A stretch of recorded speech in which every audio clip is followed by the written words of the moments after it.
Good morning, humans. It's time to wake up with AI with George B. Thomas and Niko Lafakis. It is November 20th, 2024, Wednesday, 1 week away from Thanksgiving already, fellas. How you doing Gobble, today? gobble, gobble.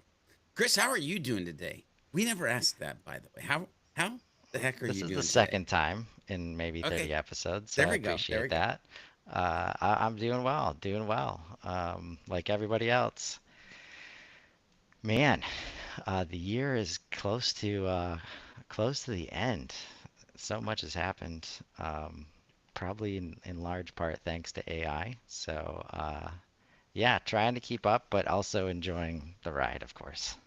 Yes, Yeah. I too am enjoying the ride. Nico, how about you, brother? Likewise, loving it. Got some really cool updates for this week. Definitely, you know, I think this past week has been like just my next level, like the next step in what I'm doing with AI. So I'm really excited. Yeah, let's dive in then. What do you got today, man? Um, well, first and foremost, I have to apologize too because I kind of didn't notice it until George brought it up that yeah, like we never do pat back, and All it's good. such like an All good. automatic thing. Um, so today, I thought since yesterday was such a enlightening day, I thought today I would I would give you guys an illustration of what a day in my life is like when I have to look across the spectrum and try to assess who is at what level and why certain people are talking and being heard. So the context for this, yesterday we were talking about just how advanced things are getting. And I mean, we were listening to clips from Mocha and who was talking about this stuff. Who this was just an interview that came out like 2 days ago, maybe 3 days ago, and so it's hot off the press, you could call it. And the advancements that he talked about, obviously were crazy to even think about, right? Like 400, having 400 level IQ within months. So and so just to highlight a couple things there, 400 level IQ in a couple months or in a few months. If a human had that type of capability, it would be something like being able to just out of nowhere use nanomachines to create an iPhone. The fact that it will likely be the case that AI ends up having even greater emotional context and greater emotional understanding than we do, in the same way that we have greater emotional context and understanding than animals, simply just due to a barrier of intelligence and interaction. And then the aspect of creativity, of course, right? And being able to eventually become truly creative, understand abstract reasoning and rationale, and using that in order to extrapolate and create new things. Contrast that against a recent little blurb put out there by none other than Mr. then Batfleck, Mr. Ben Affleck. Um, I was dismayed, to say the least, at this comment. Um, it's a clip. It's about 3 minutes long. Uh, would like to play it because it's just funny, given what we were talking about yesterday. I think it's hilarious. So just for a little bit of context to this and why I thought this was cool, and then I want to get your guys' take on this for sure.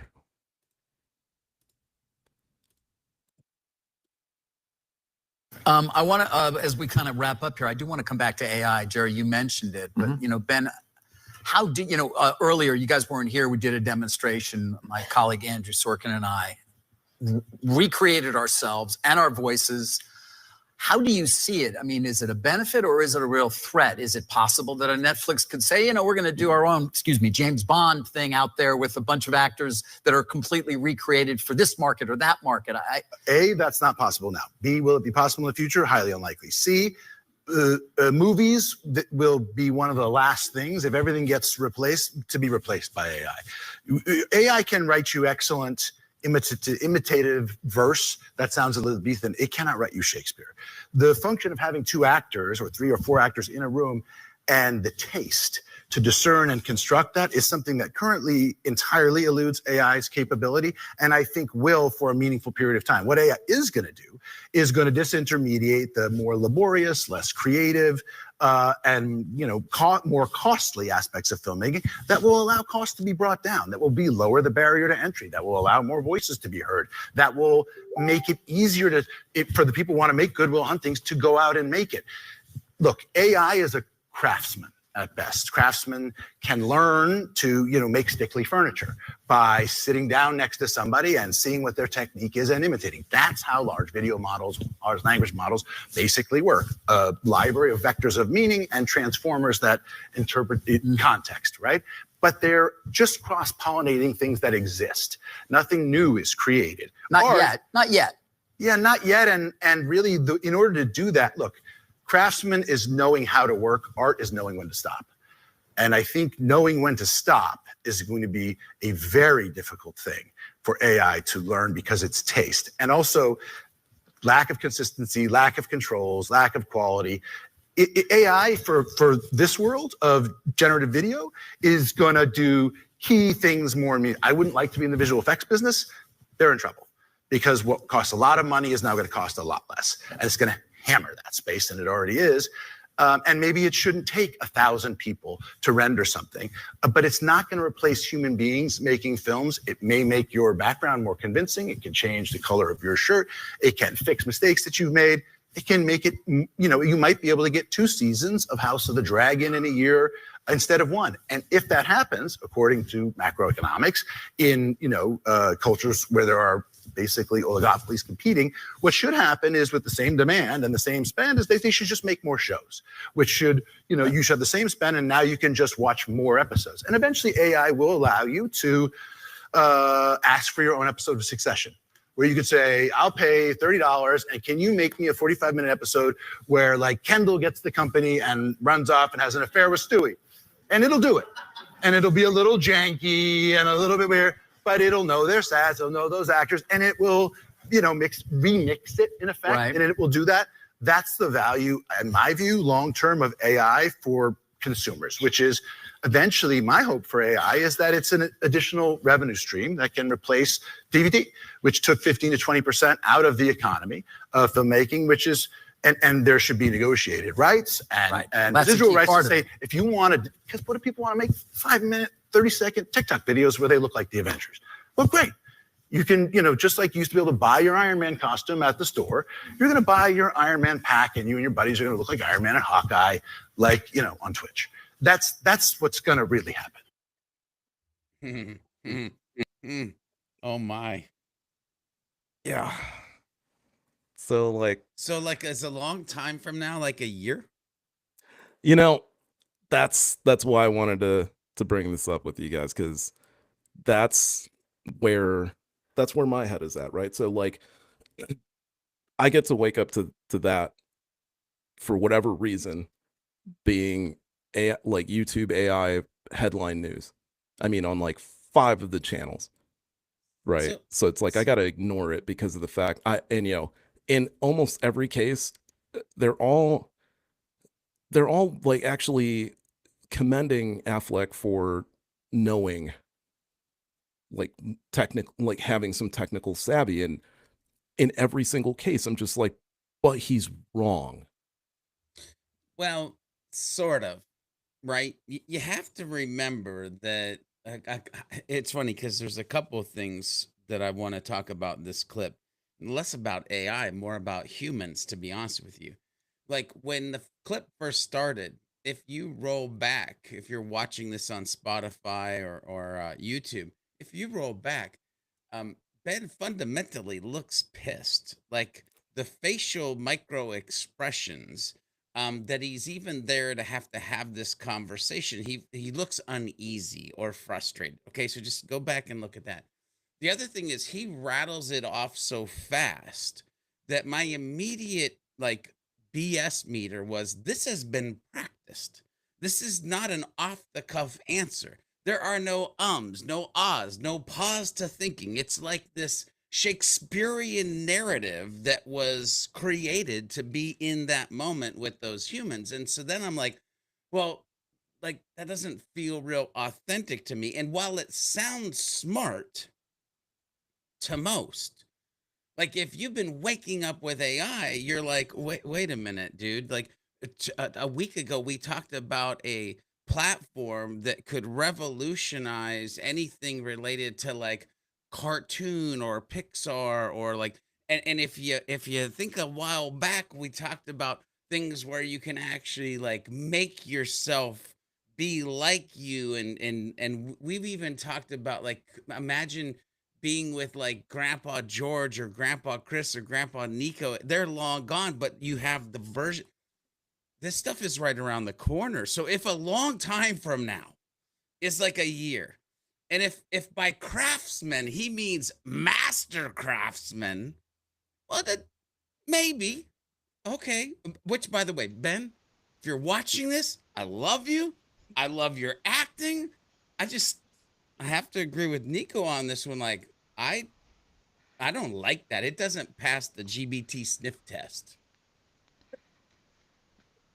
Well, I think it's important to understand that it exists, though, because just like Nico is seeing it on the feed, some people are waking up to that clip, and that has started to guide. Uh, and the reason it makes headlines is because there's an audience related to Ben Affleck, versus our show, as an Hmm. example. So putting him out there is going to get more views, and like the whole dynamic is so interesting to me, but I think it's important for us not to ignore it for sure because we often have to deconstruct and maybe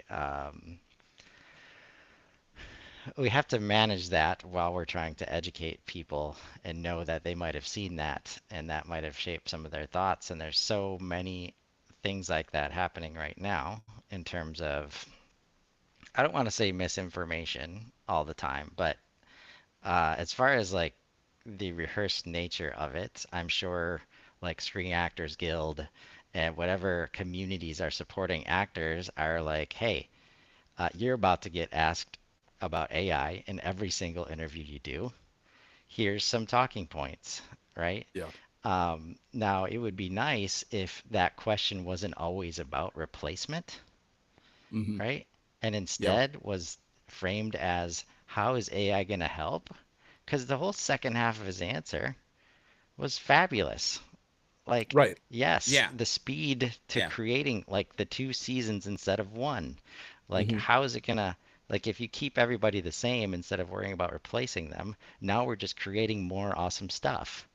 Right. And if we Well, can just focus on that yeah. instead of the other thing, like, And it's a, here's the right? other part, though. Let's go back to the human part for a second, because by the way, we probably suck at this too. Us, meaning Chris, Nico, George. We probably suck at this too. But this to me is a fundamental case of like, oh, I can see how your shit's gonna get jacked up, but not mine. Because he literally was like, yeah, by the way, if you're in visual effects, sorry. Like, and I'm like, whoa, bro, easy. Like, that's somebody's livelihood. But like, Right. you're feeling the way you're feeling because the question was about your livelihood. Hmm. And like there was fundamentally almost a disconnect of like what he threw at the audience versus what was thrown at him, and the way that he anyway. See, like this is the one, and anybody who's out there that was, was wondering, this is the one place, not this one, but any of them, realistically. If you come to me and you ask me, and you say, hey, what about like AI disruption in, RevOps or in CRM or marketing in general? I'll tell you about AI disruption all over the place. I'll tell you what it's going to do to my job. I'll tell you what it's going to do to any other type of marketing person's job. Yep. I have no problem talking about what the capabilities of this technology is. Why? So that you understand what's coming. 2 years ago, I talked about the fact that with this technology being just present and being in existence, one of the most important skills that was going to first be developed or first have to be developed by people is creativity. Because you have to be able to think about, how am I going to leverage this? We just talking about it, like even Affleck's talking about it. Anybody who's worked with these tools talks about it. How do I leverage this? How am I going to empower myself with this? What is it that I'm going to do? Combined, so it's that, creative thinking combined with critical thinking. So it's not just like, how am I going to leverage it, but what can I do and how impactful can it be? How can I contribute? And in what way can I use this to contribute to the rest of what everybody is doing, to what it is that I'm doing, to what it is the organization's doing? Right. But the minutia, like, this is the hardest part for most people to grasp. I understand why. Because we spend so much time doing it. Because we spend so much time doing tasks and minutia and that kind of stuff, we feel that stuff is super important because, again, because it equates to how much time we spend doing it. Just because that's going away isn't a bad thing. Like Affleck talked about, we will replace it. We will fill that time with more content, with more whatever. Now, that was the only place in which I took pause, because it's like, if anybody else out there is like me, I don't have enough time. I watch videos at quarter plus or half plus, which means like 1.25 or 1.5, depending on how slow the person's talking. I don't really, like, at this point, I'm not really sure what a regular speed video sounds like with somebody talking. It would probably bore me to death as much as trying to read a book. Okay. I still can't consume as much as I want to in a day. I'm still like 10 hours short daily, which means at this point, I'm like thousands of hours short on video I should have watched and consumed to be able to get what that information was. But if I think that I know you a little bit, it's because you're right now living in a world where education trumps entertainment. So you're literally trying to drink from a fire hose of education. See, Ben isn't talking about that human, Nico. But that's the thing, is if I'm spending all my time on that, but he's talking about I don't have the time to binge. Sitting on the couch with like some chocolate chip cookies that just got off of their XYZ whatever job, and they're like, I don't like life. I don't like my job, and I want to escape. So if I can watch 17 episodes instead of 12, then wee. Now, here's the thing. I, too, was like that. At that part, I was like, please, by all that is holy, do not give me another season. I'm already having a hard enough time bridging the gap of entertainment and education and trying to at least give myself some outlet. But if you start to force it down my throat, I'm like, I'm afraid I'm just going to back away and go back into my educational cave and like leave entertainment alone for a while again. But like, I don't know if the world needs more of that. I know it needs more of something, but it needs more. I don't know if it needs another season or another 17 episodes. Here's the thing. What's funny is this kind of ties in to the skill that pays the bills that I wanted to talk about today. Because what is theater? What is acting? What is any of the things that Ben might do? Well, it's content creation, right? And we create content in a way many times it is in our beliefs. Listen, let's just talk about that clip that you played.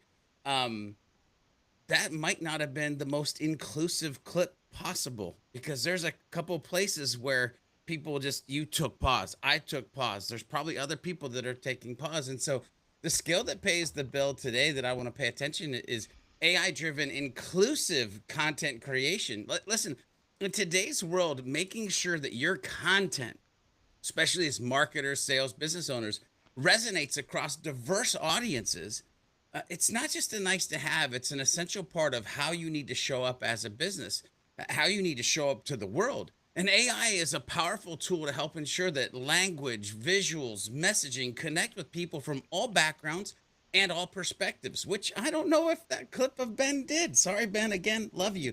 But imagine you're launching a campaign with great visuals and compelling copy. You're confident, but you're not sure. Will it resonate with every audience that you're trying to put it out to? That's where AI comes in. AI tools can analyze your content, flagging language that might unintentionally exclude or visuals that might lack diversity. It's all about catching these blind spots early on in the process of building this campaign before you get it launched to the world and maybe end up with egg on your face. You see, AI helps create content that's not just appealing, but truly inclusive. By analyzing your language and your imagery, AI suggests more accessible phrasing, identifies areas needing better representation, and helps ensure your message lands well with everyone, or at least more of the people that you want it to land with. Think of it as having built-in diversity editor, enhancing your creative vision to make sure your work reflects empathy and inclusion. So let's hit the highlights. AI tools scan language, visuals, and messaging to make sure your content is accessible and respectful to all demographics. In other words, to all the humans. With the AI recommendations, you can fine tune your language and visuals to avoid unintentional bias, ensuring everyone feels respected. And AI driven inclusivity helps your message resonate with a wider audience, build stronger connections, which we all should be doing. That's what the world needs more of, and expanding your reach. Hey, ladies and gentlemen, that's today's AI skill that pays the bills. Yes. And if you're interested in seeing George share his breakdown of how he does all the things he just said, let us know in the comments. We're brewing some stuff, um, including Making our some next coffee. customer platform hug on December 11th. Uh, I think I bring that in because in this ecosystem specifically, some stuff has happened, recently to deliver a bunch of new AI tools. And, like everybody else in the beginning, there's a bunch of recaps of like, oh, this is what it is. This is how you're going to use it, right? I'm excited that for lots of reasons, we have not had that episode because it's given us time to actually use the tools and learn about what they do and how impactful they can be, and now like hopefully impart some different learnings Hmm. to the community, because so much of what George just said about like this whole everybody knows about the right message to the right person at the right time, right? And that's always been the challenge of how you do that. That challenge has never been easier, and it's only going to get easier with all of these tools that you have available. But back to what Ben started with, like whenever Ben Affleck, that is in the clip, whenever we start with AI can and can't, like please understand, 98% of that is based on their experiences from them using it or other humans around them using it. And the outcomes are entirely based on how the human being is using the tool, not at all about what AI is capable of, right? Because like the most fun times for me is kind of breaking it out of that. Like, no, I know you're paying attention to some like human-based weaknesses here. Like, what if you didn't have humans? What is the AI capabilities actually? What's possible, right? And to watch it go into that is exciting. But just like, I mean, as I talk to people, I definitely kind of try to put that in perspective. It's still a tool right now. Um, that like that's why the learning curve is so important. Like understand how to use the tool and you will get outcomes that will blow your mind on a daily basis. How much fun would that be? And How Tons, much fun are you having tons, right now, George? tons of man. Dude. I'm having tons of fun. Like I wish there are days I wish that I had somebody who could just follow me around with a camera all day. Oh, like old school Gary V. Um, People have no clue. People have no clue what my life looks like, what I'm doing, the rate in which I'm able to do it. Because every morning I'm waking up with AI. Every morning I'm trying to like be the master that is the student. And anyway, I'm having a ton of fun, brother. Yeah, and we're gonna start sharing that in lots of different ways. Uh, what else we got today, Nico? What else is on your mind? I did notice, I'll say, and maybe this is something we can end on, like that kind of a protective response, that defensive response that we've seen from Ben Affleck and others is definitely one approach to kind of uh, maybe sharing information in negative ways. Yeah. But another I've like so a conversation I had yesterday is the money and the energy challenges related to AI, and like OpenAI is operating on a huge loss. How could that possibly persist? When is the bubble going to burst? Like uh, how do you think about that when that part of the like this whole limitations like conversation, right? At Mhm. that level, what are you seeing about that? I mean, I I've kind of been telling my brother the same thing because he's been coming from that same angle in terms of like, yeah, but how are you going to deal with infrastructure problems? How are you going to deal with energy? How are you going to deal with water? Because water is also like it was considered in the beginning. People kind of forgot about it because you compare a couple GPT prompts to the shower that you take in the morning, and all of a sudden you start to realize like using GPT ain't that big a deal. Um, so yeah, it's that's not to say that it's not a resource issue. It is. So, I do think about it, but then I also think about the fact that this technology is again self-depreciating. So over time, software development costs already are dropping through the floor, right? So the systems themselves are like if you watch the tokenization rates, the cost is coming down dramatically. The cost on tokens per prompt or whatever per million tokens on GPT-3 versus GPT 4.0. I'm not sure what O1 preview is, but I'm sure O1 preview is probably 30% cheaper than 4.0 was. So the resources needed, I believe the question keeps sort of dying down because I'm assuming that and it is a large assumption to make, that the efficiency of the applications and the efficiency of the use is getting better at this point, is like coupling with the problem of, training.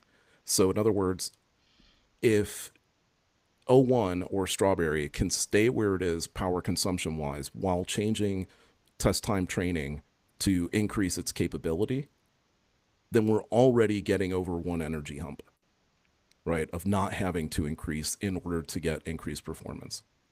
And then we can kind of I imagine we reverse engineer from there and figure out like, okay, well, maybe there's another knob or lever or something programmatically that we can play with that will also like help propel things forward without having to increase energy consumption. So even currently, while those energy consumption debates are going on, they're still making forward progress. Right. I don't see this technology as ever not being uh evolutionary in its own like capacity. You mean Yeah. almost like us? Like Yeah. when we wake up every day and we evolve into the next thing because we learn and we iterate and we optimize, at least if that's like the type of human you are. I mean, because every day you got to wake up, and I guess it's your choice if you wake up with AI. Have a great day, everybody.